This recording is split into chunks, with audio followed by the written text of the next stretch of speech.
Começa agora. Diário Econômico. Um oferecimento do Canal Rural. Uma análise das principais informações que impactam os mercados, a economia global e do Brasil. Apresentação Marco Caruso. Bom dia, pessoal, tudo bem? Hoje é terça, 26 de março e este é o seu Diário Econômico. Vamos para o primeiro dia D da semana com a ata do Copom às 8 e IPCA 15 às 9 horas. Primeiro, o documento vai dar mais detalhes sobre as incertezas que levaram o comitê a encurtar a sinalização para a Selic futura.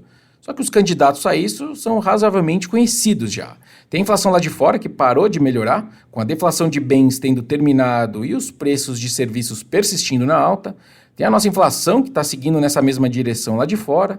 Tem o viés de alta para o nosso PIB, que pode colocar novas dúvidas sobre o grau de ociosidade da nossa economia e, com isso, seus riscos inflacionários. E sempre tem o fiscal, mas que por hora segue fora do radar e sem grandes novidades marginais.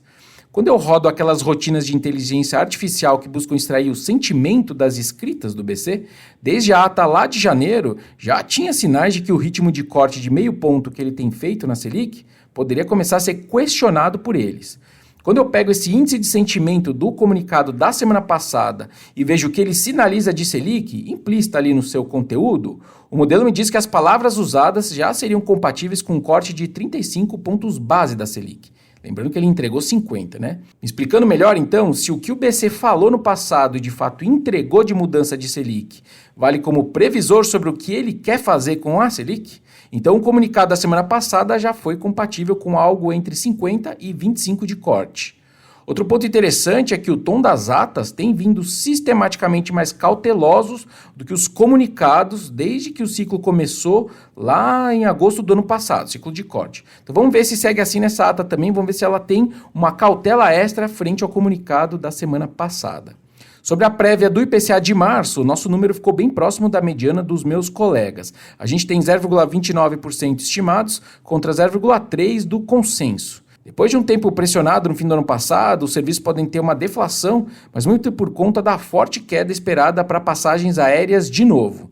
Outra âncora importante deve ser os alimentos. A melhora está bem difusa entre os vários itens nas coletas de preços de alimentos, então o alívio dos efeitos do El Niño devem começar a aparecer ainda mais nos preços no varejo agora.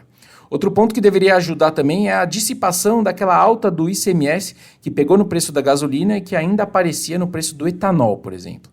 Dito isso, vale lembrar que os preços praticados pela Petro estão entre 15% e 20% abaixo do correspondente lá de fora. Nosso cenário base daqui para frente não contempla um reajuste, uma alta da estatal ainda. Só que vale perceber que os preços do petróleo estão sendo negociados perto das máximas do ano, à medida que a demanda global vai superando aí as expectativas e a OPEP segue mantendo ali a produção na rédea curta. Outro risco de médio prazo para a inflação vem do clima, com essa virada de El Niño para Laninha que pode acontecer entre o primeiro e o segundo semestre. Não necessariamente pelos efeitos nos alimentos, mas possivelmente no preço da energia elétrica, que anda tranquila por enquanto, mas pode sentir. No Laninha, as chuvas sobre o centro-oeste e parte do sudeste são mais incertas e irregulares, e é bem ali que estão as principais bacias hidrográficas. Os reservatórios hoje ainda estão acima da média histórica, mas o Operador Nacional do Sistema Elétrico já tem mostrado preocupação e tomado medidas para que siga assim. Ele poderia, por exemplo, aumentar o despacho de térmicas, o que agora já pega diretamente na conta, ali naquela conta das bandeiras, que definem o custo da energia para o consumidor.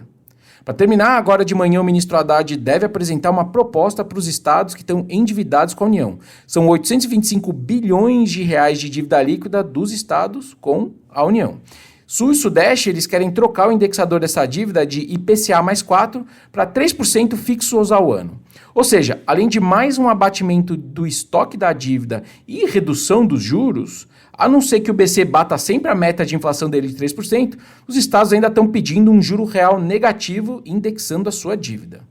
Os governadores do Nordeste, Norte e Centro-Oeste têm outra proposta que passa por repasses do Fundo de Participação dos Estados, passa também por medidas para mais espaço fiscal e políticas de precatórios. Enfim, contas públicas são um tema que acaba, mas nunca termina no Brasil. E como bem diz um amigo meu, dívida baixa é problema do devedor, mas dívida alta vira problema do credor. Daí o ministro Haddad tentando tomar as rédeas da discussão para ele. Bom dia, bons negócios e sorte sempre. Você ouviu Diário Econômico, um oferecimento do Canal Rural. Uma análise das principais informações que impactam os mercados, a economia global e do Brasil. De segunda a sexta, às 6 da manhã, no Spotify e YouTube.